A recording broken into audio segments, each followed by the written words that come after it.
দুটি টিমই প্রথম থেকেই চনমনে দেখেছে এবং সবকটা টিমের মতোই এই খেলা তা অন্যথা হয়নি।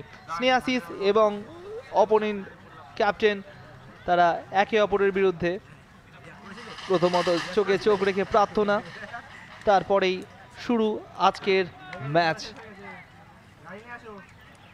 আজকের এই ম্যাচে প্রথম থেকেই চনমনে কিন্তু ছিল অ্যাসস রেইনবো। প্রথমে যে ফ্রি কিক শটটা সেটা কিন্তু গোলের মধ্যে রাখতে পারেনি, অনেকটাই বাইরে এবং অনেকটা দুর্বল শট ছিল।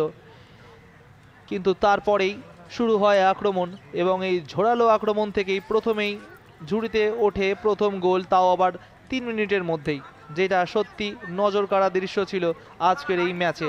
44 নম্বর জার্সিধারীতে প্রথম গোল করে রাজেশ এবং তারপরেই সেই কলকাতা পুলিশের আক্রমণ। সেই আক্রমণে কখনো মনে হয়নি তারা যে একটা অফিস টিম, তাদের মধ্যে যে সেরকম কোয়ালিটি নেই, যথেষ্ট ভালো কোয়ালিটি রয়েছে। ফার্স্ট হাফে তারা অনেক বেটার খেলেছে। এখানে ফাউল হয়েছে রাজেশের বিরুদ্ধে। এখানে জোজো যখন তাকে আটকে এগিয়ে যাওয়ার চেষ্টা করেছিল সেই ঘুরুকে, সেই সময় তাকে বাধা দেওয়া হয়েছে। এই মুহূর্তে আরও একবার অমরনাথের এগেনস্টে এই ফাউল গেছিল।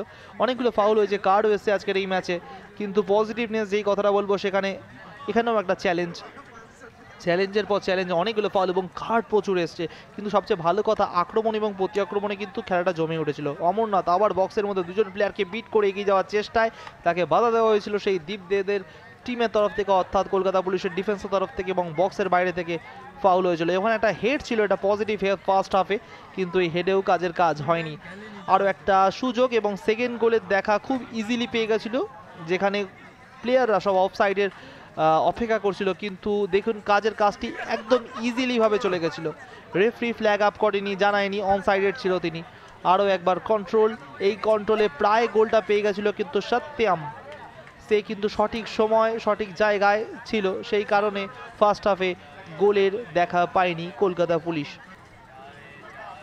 সেকেন্ড হাফে আমরা ফিরে আসলাম বেশ কিছু পরিবর্তন নিয়ে কলকাতা পুলিশ এবং অ্যাসস রেইনবোর। এখানে সৌরভ দাস প্রায় তাকে ধরে ঘুরিয়ে ফেলেছিল, সেই কারণে ফাউল হয়েছিল সেই কারণে, এবং এখানে একটা ভুল করে বসেছিল প্রায় সত্যম, কিন্তু কাজের কাজ হয়নি, গোলটা তারা কনসিপ্ট করেনি।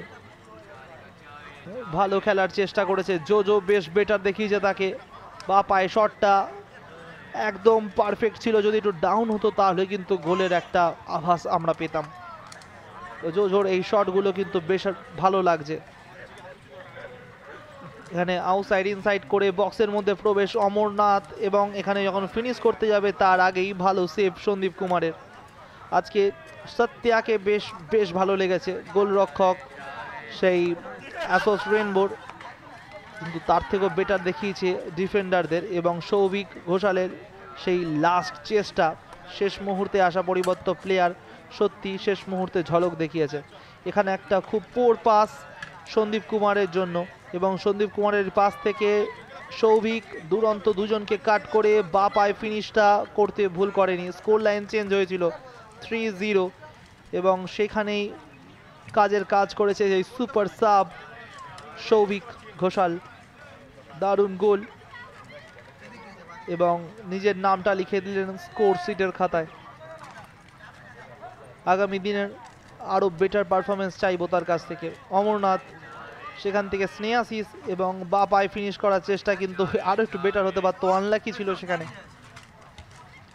একদম শেষ মুহূর্তেও তারা ভালো ভালো খেলার চেষ্টা এবং ভালো ফুটবল উপহার দিয়েছে কলকাতা পুলিশের ইয়েলো কার্ড 27 নম্বর জার্সিধারী সেই প্লেয়ার রাহুল মুর্মুর জন্য, কিন্তু কাজের কাজ হয়নি।